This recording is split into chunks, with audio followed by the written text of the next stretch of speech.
Salut, salut. Wow, il fait un temps incroyable. Là, je suis torse-poil. Hein. Alors que la nuit, c'est limite gel. Ouais, désolé, j'étais en train de m'échouiller un morceau d'armoise. Ça gratte un peu la gorge. Je vais essayer de parler quand même. Bon, du coup, comme il fait beau, voilà, j'ai fini de dégager l'espace où je découpais mon bois depuis 5 ans et demi. Donc j'en trouve un peu partout quand je gratte avec le croc.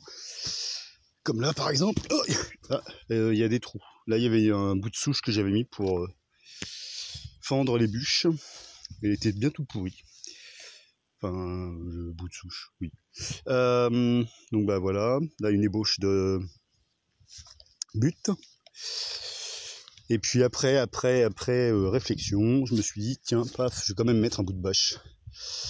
Je ne sais pas s'il y restera.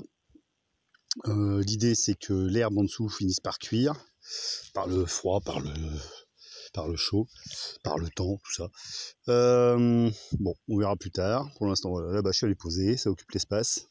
Ça fait toujours ça de moins à tondre. Surtout que bon, je n'ai toujours pas investi dans une tondeuse. L'idée c'est que ensuite, je fasse peut-être une autre petite butte ici, une autre là, peut-être sur la longueur, à voir. Ça va dépendre, on verra. Bon, en tout cas voilà, ça c'est fait, ou en tout cas c'est en cours. Du coup, comme il commence à peler la nuit, pas cette nuit mais la nuit d'avant, 7h30 du matin, il devait faire -2 ici. Du coup, je m'occupe aussi de certaines plantes qui doivent pas aimer le froid, comme par exemple le citronnier, le curcuma. Pour le moment, j'attends. Je ne sais toujours pas si je vais récupérer les racines ou si je vais la rentrer dans la yourte. Je ne sais pas encore. Voilà. Donc là, ce que je fais, c'est que je refais des trous, je mets de la laine de mouton au fond et je mets les pots dans les trous. Et probablement aussi que je vais remettre de la paille ou du foin pour mieux protéger. Voilà, parce que ça, j'en ai perdu tellement des citronniers. J'aimerais bien avoir un jour un citronnier qui survive. Bref, les tomates. Je sais pas la peine. Elle est jolie celle-là. Et je la mangerai pas. Elle a un goût de chiotte, je le sais, comme les autres. Donc bon, c'est pas grave. Ma voisine, elle m'en donne. L'année prochaine, je me prendrai pas la tête avec ça. Hein. Ouais. De toute façon, toutes mes semences y sont passées. Et pour que ça donne ça, non. Bien. Bon, là, je vais continuer ça.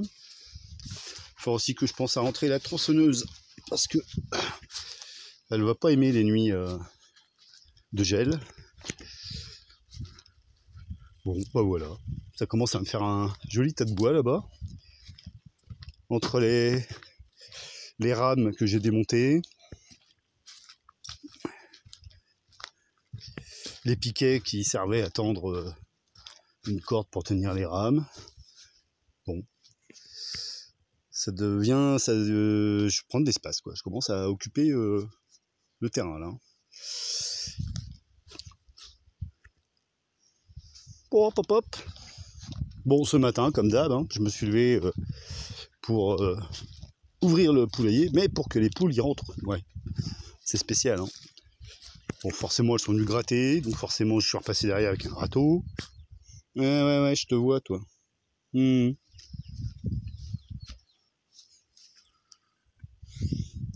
Bon, voilà. Ouah, non, il fait bon. Et puis, dans 2 heures, on va se les peler. Ouais, là, il doit être à peu près 15h30. Bon, voilà. Ah oui, puis alors, dans les pots que j'avais dans la petite serre, là, où j'avais une plante. Alors, je vais réessayer de l'identifier.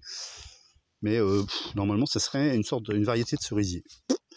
Bon, autant dire que ça sert à rien que je le laisse dans la petite serre. Je l'ai mis en pleine terre. Pareil, j'ai mis de l'eau au fond, de la laine de mouton. J'ai remis de la laine de mouton autour du pied. Et puis là, je paille. Bon, c'est un peu près de la yourte, c'est vrai. Mais avant qu'il soit de taille à déranger, ouais, je pense que d'ici là, je ne serai peut-être même plus en yourte. Bref. Waouh.